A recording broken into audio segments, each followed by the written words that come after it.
الخناق يضيق على طال عمره، الخناق يضيق على طال عمره. قلت لك من عدة أيام أن الخناق بيضيق على ابن سلمان، والحلم بالعيلة السليمانية بدل العيلة السعودية يترنح بشدة. تهديدات ترامب الأخيرة بخصوص موضوع خاشقجي تختلف عن سابقيها. تهزقنا تسخر مننا ماشي، تاخد جزية آمين، احنا حاضرين، إنما تقرب من العرش ده حقي وحق أولادي وأحفادي من بعدي. لسان ابن سلمان.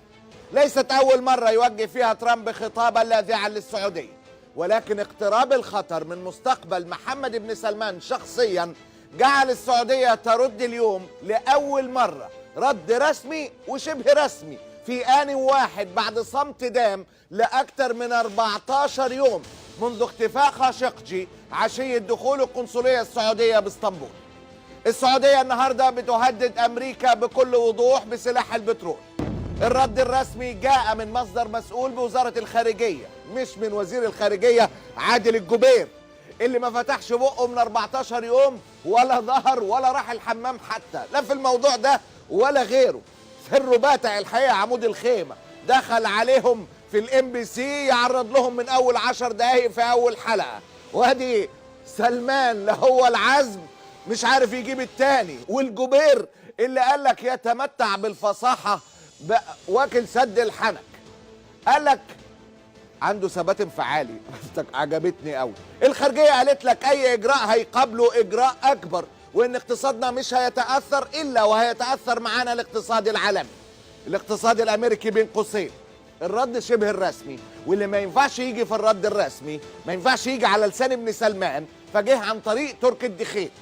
تركي الدخيل رئيس قناه العربيه والمقرب جدا من ولي العهد، واللي أجرى معاه حوار مؤخرا.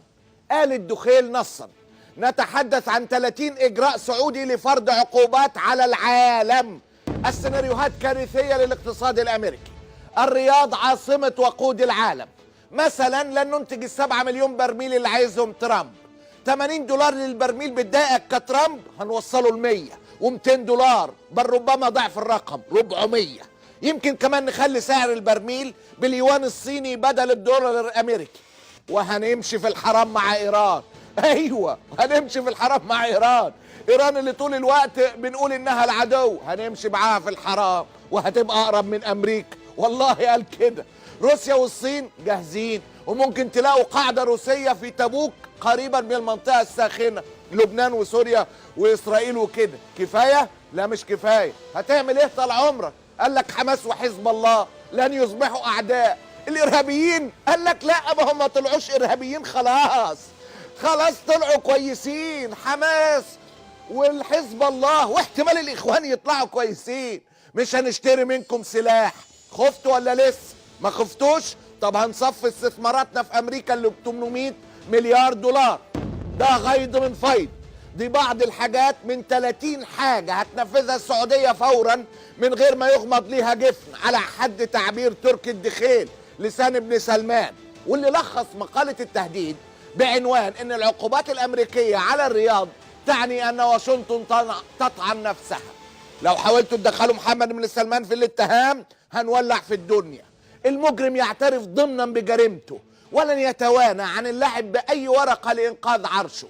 ابن سلمان قالها بوضوح: بيني وبين العرش الموت، لكنكم قوم تستهونون. You're 32 years old. You could rule this country for the next 50 years. الأعمار بيد الله. لا. Only God knows how long one will live, if one would live 50 years or not. But if things go their normal ways, then that's to be expected. Can anything stop you? الموت فقط. Only death. ولي العهد طال عمره لم يفاجئنا، فكل من على شاكلته أكدوا إنهم هيهدوا الملعب لو حد قرب من الكرسي بتاعهم، هيهدوا الملعب والمعبد. قالها السيسي برضه لو هتفتكروا. الوضع مختلف تماما الآن عن حصار قطر اللي قدروا يخلوا جزر المالديف وجزيرة موريشيوس يعلنوا يومها تضامنهم. لا طريق أمام ابن سلمان إلا التهديد بورقته الوحيدة، البترول، خصوصا في ظل تأخر الأصدقاء عن المساندة العلنية. الإمارات لم تتحدث هي والبحرين والأردن ومصر إلا النهاردة تحت تهديد ووعيد، والحرير اتكلم تحت سيف الديوان الملكي، والملك سلمان بيتكلم أردوغان من ساعة، في حين ان محمد بن سلمان كما توقعنا يتدثر بالجنون ويستحضر نيرون وبيتخن صوته ويقول ههدها على دماغكم. وهكذا دائما ما تأتي نهايات الأحلام الوردية على يد العيال، خصوصا لما يكونوا سفاحين. الله غالب.